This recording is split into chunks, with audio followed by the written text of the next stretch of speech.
علینا یسیر نحن اعلم بما یقولون وما انت علیہم بجبار فذکر بالقرآن من یخاف وعید۔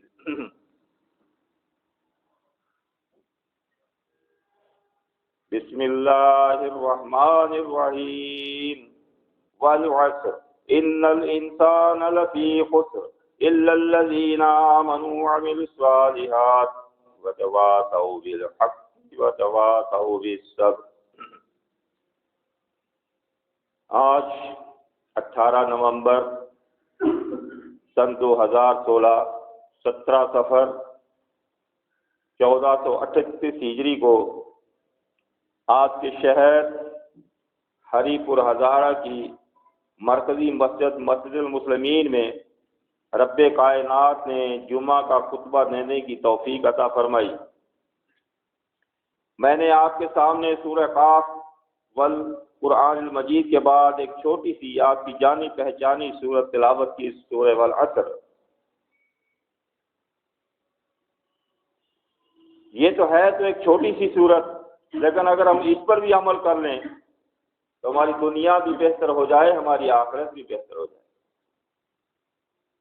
بسم اللہ الرحمن الرحیم، اس کا عام ترجمہ یہ کیا جاتا ہے کہ شروع کرتا ہوں اللہ کے نام کے ساتھ جو بےحد مہربان نہایت رحم کرنے والا ہے، لیکن میں اس کا ترجمہ کچھ اس طرح سے کیا کرتا ہوں، عربی وسیع زبان ہے۔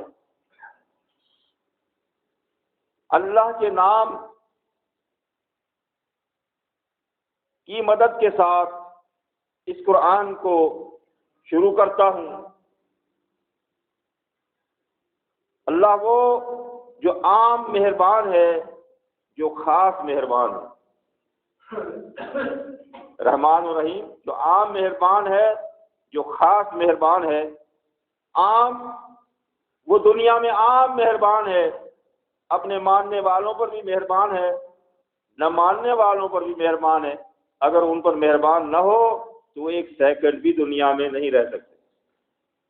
وہ سب پر مہربانیاں کرتا ہے، سب کو کھانے کو دیتا ہے، سب کو رزق دیتا ہے، سب کو صحت دیتا ہے، دنیا میں عام مہربان ہے۔ لیکن خاص مہربان وہ قیامت کے دن خاص اپنے ماننے والوں پر مہربان ہوگا، نہ ماننے والوں پر رحم نہیں کرے گا۔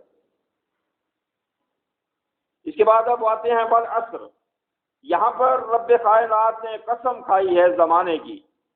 رب نے فرمایا مجھے قسم ہے زمانے کی، ان الانسان لفی خسر، انسان، بے شک انسان نقصان میں ہے، خسارہ اٹھانے والوں میں ہے، نقصان اٹھانے والوں میں ہے۔ یہ نقصان کر رہا ہے سوائے اس انسان کے الا الذین آمنوا، جو ایمان لائے، وعملوا الصالحات، یہ ایمان بغیر عمل کے بیکار ہے۔ ایمان لانے کے بعد جو عمل صالح کرے، جو ایمان لایا جس چیز پر، جو عمل صالح کر رہا ہے، ان دونوں چیزوں کی وتواصوا بالحق، یہ حق اوروں تک بھی پہنچائے۔ صرف ایمان لانا اور عمل صالح کرنا ہی کافی نہیں، بلکہ یہ حق اوروں تک بھی پہنچائے، اور اوروں تک حق پہنچانے میں جو تکلیف آئے گی، جو پریشانیاں آئیں گی، جو مصیبتیں آئیں گی، ان پر ثابت قدم رہے، ڈگمگا نہ جائے۔ تھوڑی سی تکلیف آئی ادھر کو چلا گیا، تھوڑی پریشانی آئی ادھر کو پھسل گیا، یہ نہ ہو، بلکہ مضبوط کھڑا رہے۔ جیسے آزمائش آئے ویسے ہی یہ زیادہ مضبوط ہوتا چلا جائے۔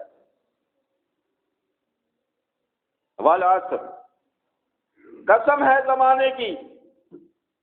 اب یہاں پر عام پوچھنے والا پوچھ سکتا ہے کہ رب نے تو قسم کھائی زمانے کی اور ہمیں قسم سے منع کر دیا۔ رب تو زمانے کی قسم کھا رہا ہے اور ہمیں کہہ دیا کہ سوائے اللہ کے کسی کی قسم نہ کھاؤ۔ یہ بات بھی سمجھنے کے قابل ہے۔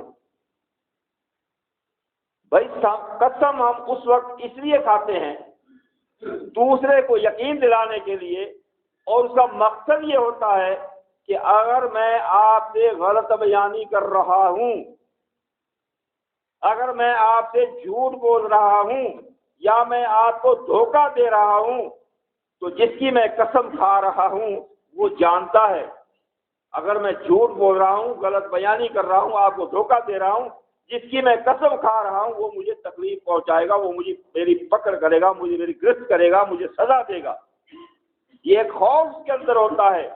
آپ جب قسم کھاتا ہے اس وقت اس کے اندر میں کیا ہے؟ یہ دھوکہ دے رہا ہے یا سچ بول رہا ہے یا حقیقت بات بیان کر رہا ہے، اس کے اندر کی بات کو سوائے اللہ کے کوئی نہیں جانتا، سوائے اللہ کے کوئی نہیں جانتا۔ اس لیے اس انسان کو صرف اسی ہستی کی قسم کھانے کی ضرورت ہے، اجازت ہے، جو اس کے اندر کے حال سے بھی واقف ہے، جو سینے کے حالات کو بھی جانتا ہے، وہ صرف اللہ کی ذات، اللہ کے علاوہ کوئی نہیں جانتا۔ اس لیے انسان کو منع ہے کہ اللہ کے علاوہ کسی اور کی قسم نہ کھائی جائے۔ اور دوسرے لفظوں میں قسم کے لغوی معنی شاید ہمارے علم میں نہ ہو، قسم کے معنی ہیں کسی کو گواہ بنا لینا، کسی کو گواہ بنا لینا، اور گواہ اس کو بنایا جاتا ہے جو حاضر موجود ہو، جو سامنے ہو، جو ہماری سب باتیں سن رہا ہو، گواہ اس کو بنایا جاتا ہے۔ تو لہذا اس لحاظ سے بھی ہر جگہ تو اللہ کی ذات ہے، اور اللہ کی ذات تو جانے رگ سے بھی قریب ہے، نحن اقرب من حبل الورید، یہ اس رگ سے بھی قریب ہے، وہ تو وہ ہے، وہ جانتا ہے سب چیز کو، لہذا اسی کی قسم کھانے کی اجازت ہے، اس کے علاوہ اور کی قسم کھانا اسی لیے شرک ہے۔ اب رہی بات، ہمیں تو منع کر دیا، اب اللہ خود اوروں کی قسم کیوں کھاتا ہے؟ اللہ تعالیٰ، میں نے آپ کو بتایا قسم کے معنی گواہ بنانا، تو اللہ رب العزت جب عصر کی قسم کھا رہا ہے، زمانے کی قسم کھا رہا ہے، تو اللہ تعالیٰ زمانے کو گواہ بنا رہا ہے، اللہ تعالیٰ زمانے کو گواہ بنا رہا ہے، یعنی مقصد یہ ہوا، اللہ نے فرمایا والعصر، یہ زمانہ گواہ ہے۔ اب زمانہ پڑھے لکھے حضرات جانتے ہوں گے تین قسم کا ہوتا ہے، زمانہ تین قسم کا ہوتا ہے، زمانہ ماضی، زمانہ حال، زمانہ مستقبل، تین زمانے ہوتے ہیں۔ تو اب اس کے اندر کوئی ایک زمانہ قید نہیں ہے، والعصر کے اندر ایک زمانہ قید نہیں ہے، اس کے اندر تینوں زمانے ہیں۔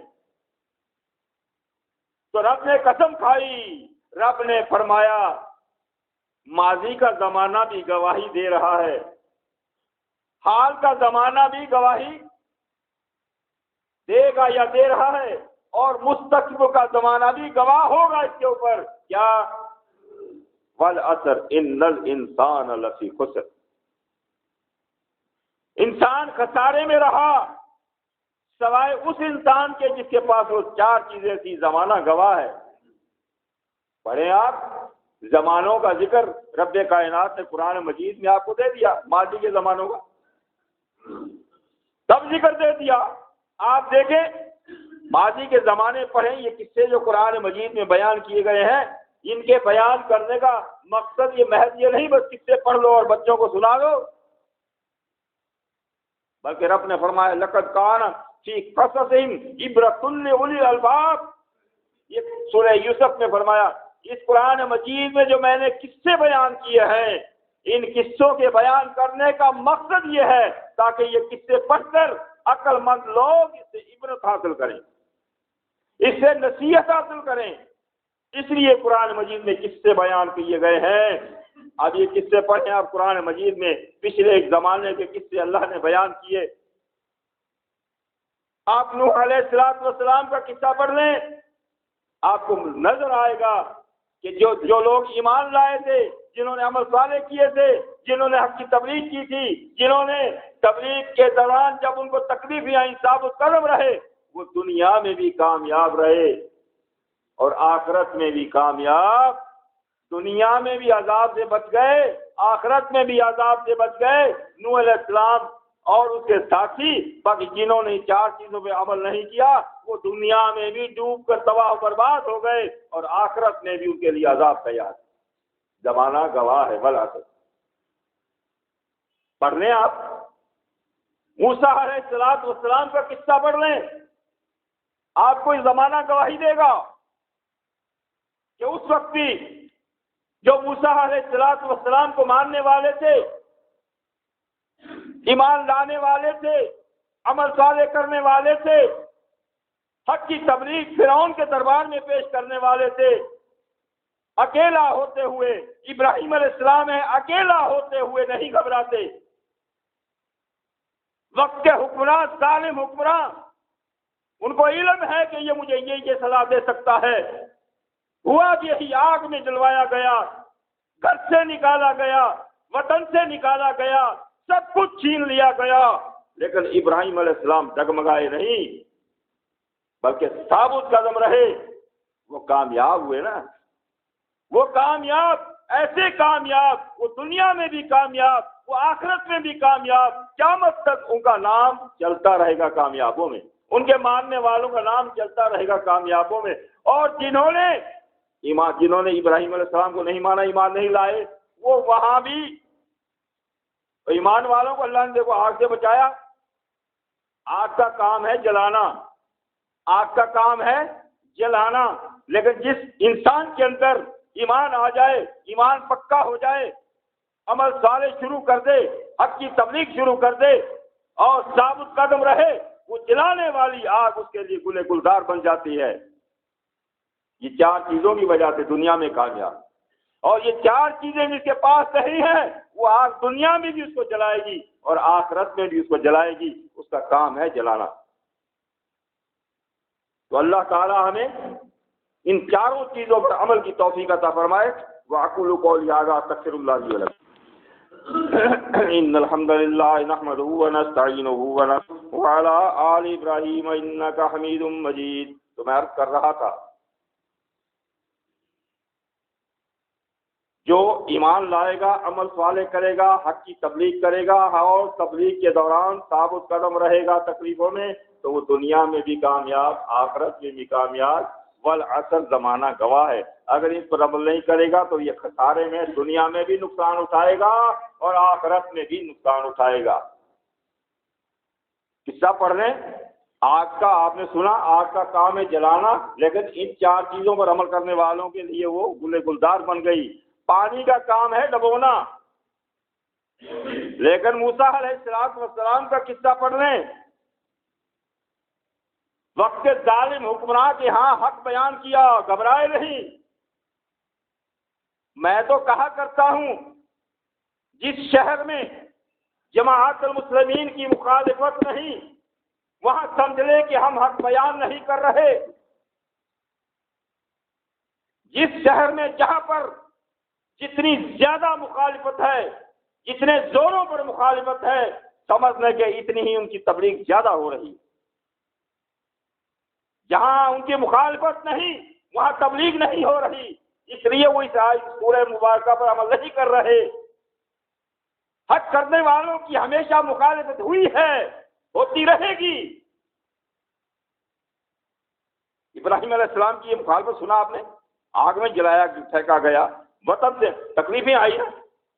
موسیٰ علیہ السلام کو اپنا گھر بار چھوڑنا پڑا، اپنی قوم چھوڑنی پڑی، سب کچھ کرنا پڑا، لیکن پھر بھی رب نے فرمایا نہیں، جاؤ اس کے دربار میں حق بیان کرو، وقت کے فرعون کے دربار میں حق بیان کرو۔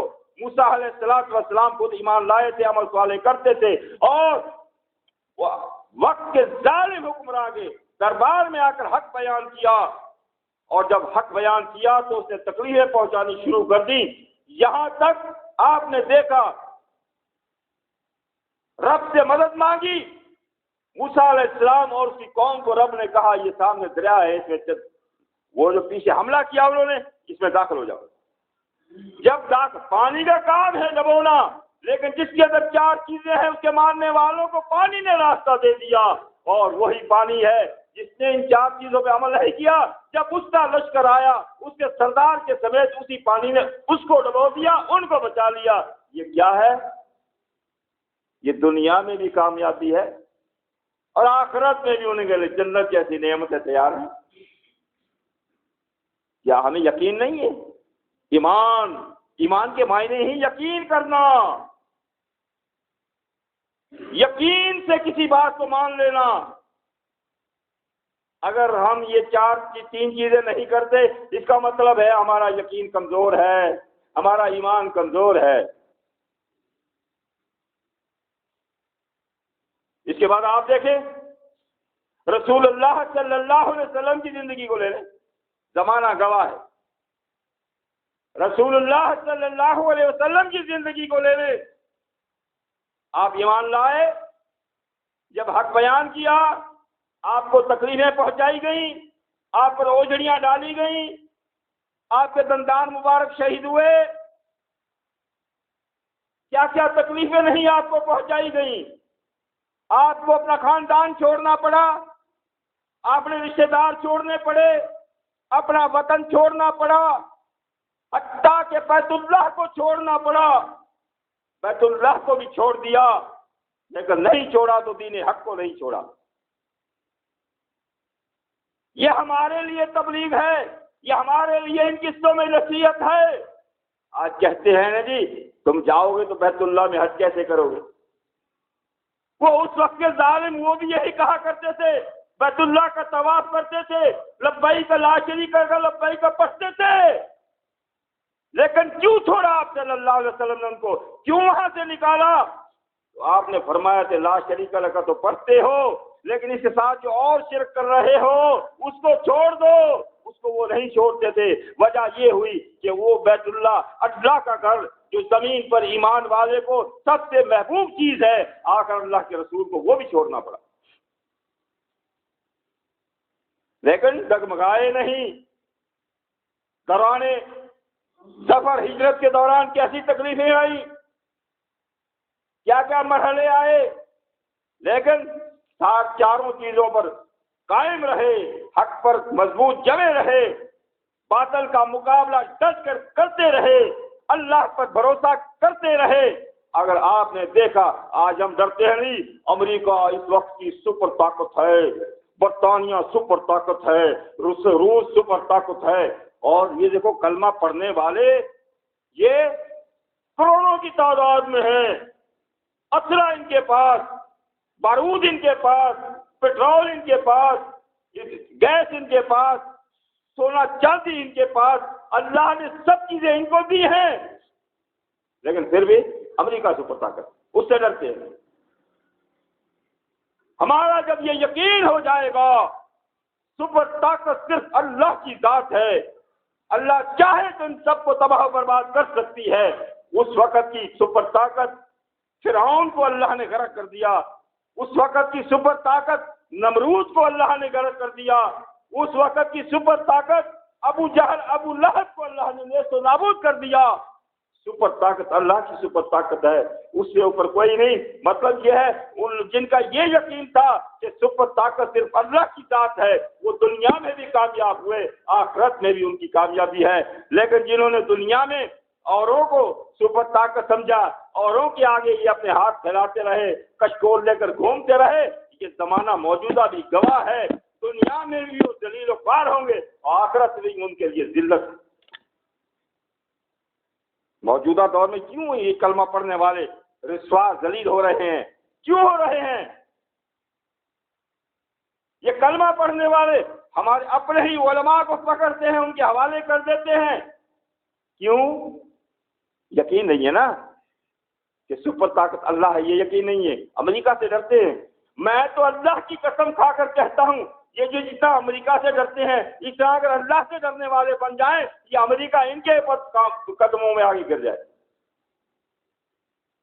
لیکن وہ ایمان نہیں ہے جو ہونا چاہیے۔ والعصر، زمانہ گواہ ہے، زمانہ گواہ ہے۔ آج اگر آپ نے ایمان لائے، عمل صالح کیے، تبلیغ کی، حق کی، اور ثابت قدم رہے، تو یہ آپ کا زمانہ آپ کے بعد والوں کے لیے گواہی بن جائے گا، مستقبل کے لیے گواہی بن جائے گا۔ زمانہ گواہ ہے۔ اب ہم نے ایمان ہمارا مضبوط ہے، اللہ نے گارنٹی دے دی۔ اگر خسارے سے بچنا چاہتے ہو ایمان مضبوط کرو۔ وقتی تکلیفیں آتی ہیں، اگر خسارے سے بچنا چاہتے ہو، اگر نقصان سے بچنا چاہتے ہو، ایمان مضبوط کرو، اور ہمارا ایمان پہلے ہمارے اپنے عمل سے ظاہر ہوگا۔ اس 5-6 فٹا کچ پر اللہ کا نظام نافذ ہے یا نہیں؟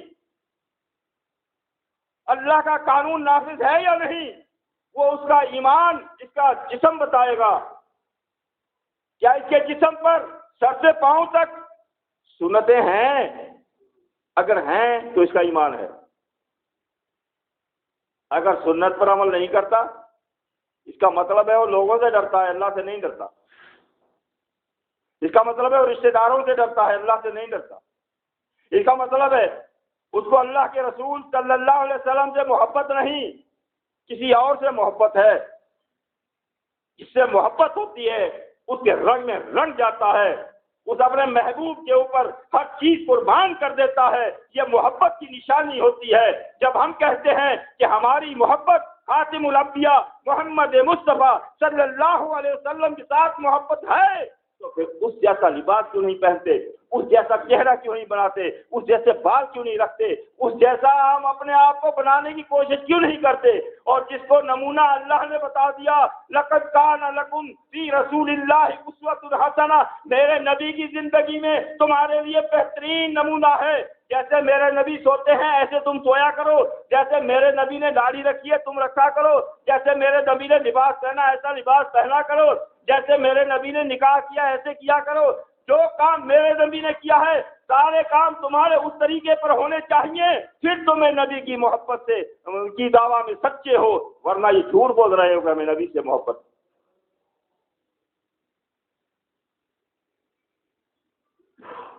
تو ہمیں اپنے محبوب کے رنگ میں رنگ جانا چاہیے۔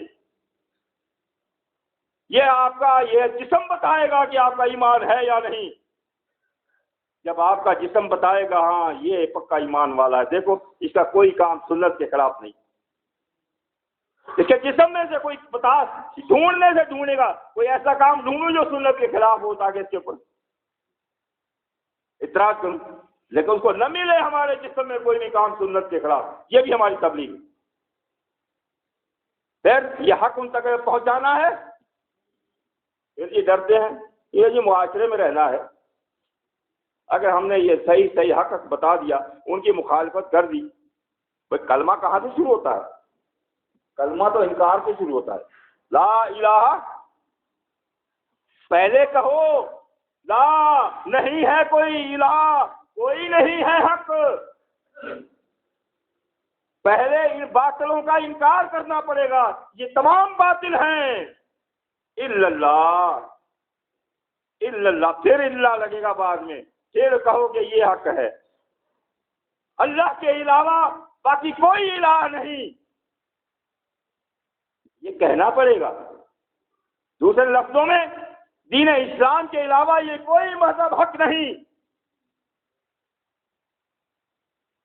محمد صلی اللہ علیہ وسلم کے علاوہ کسی کی امامت حق نہیں۔ اور حق کیا ہے؟ عمل صالح، الا الذین آمنوا وعملوا الصالحات، عمل صالح، عمل صالح نام ہے اس کا جس کا ثبوت اللہ کے رسول کی سنت میں ملے، وہ ہے عمل صالح۔ اور جس کا ثبوت اللہ کے رسول صلی اللہ علیہ وسلم کی سنت میں نہیں ملتا، وہ دن رات کرتا رہے، وہ عمل صالح نہیں ہے۔ اس کو اللہ کے نبی نے لفظ بدعت فرمایا ہے، اور بدعت کا کوئی بھی عمل قابل قبول، بدعتی کا کوئی بھی عمل، نہ نماز قبول، نہ روزہ قبول، نہ حج قبول، نہ زکوٰۃ قبول۔ ارے بھائی پھر ہم وہ کیوں بدعت کریں جس پر کوئی ہمارے سارے اعمال ختم ہو جائیں؟ اور پھر جب آپ سب کو کہیں گے نا کہ جی آپ کا یہ کام سنت کے خلاف، یہ کام، تو یقیناً وہ آپ کے دشمن بن جائیں گے۔ جب نبیوں کے دشمن بنے، ہم کس بات کی مولی؟ حق بیان کرنے پر لوگ نبیوں کے دشمن بنے، تو جب ہم حق بیان کریں گے تو لوگ ہمارے بھی دشمن بنیں گے۔ جب جو لوگ ہمارے دشمن بنیں گے، جیسے اللہ نے اپنے انبیاء علیہ السلام کی مدد کی، تو یہاں پر ہماری بھی وہی اللہ ویسے ہی مدد کرے گا۔ ہم کر کے تو دیکھیں نا، دنیا میں بھی کامیاب، آخرت میں بھی کامیاب۔ تو میرے بھائیوں، اس پر مضمون تو لمبا ہے، جمعے کا خطبہ مختصر ہوتا ہے، تو اللہ تعالیٰ سے دعا ہے اللہ رب العزت ہم سب کو ایک پکا ایمان کی مطلب پکا یقین رکھنے کی توفیق عطا فرمائے۔ ہمیں عمل صالح نبی صلی اللہ علیہ وسلم کی پوری زندگی کو اپنانے کی توفیق عطا فرمائے۔ اللہ تعالی ہمیں تبلیغ حق بیان کرنے کی توفیق عطا فرمائے۔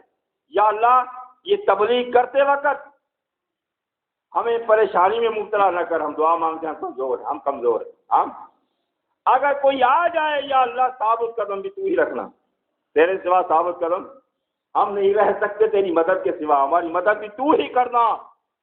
یا اللہ جو ہمارے بیمار ہیں ان کو شفا کاملہ عطا فرما۔ یا اللہ جس کو تو موت دے، جس کے دن پورے ہو گئے ہیں، یا اللہ ہم میں سے سب کو اسلام کی حالت پر موت دینا، ایمان کی حالت پر موت دینا۔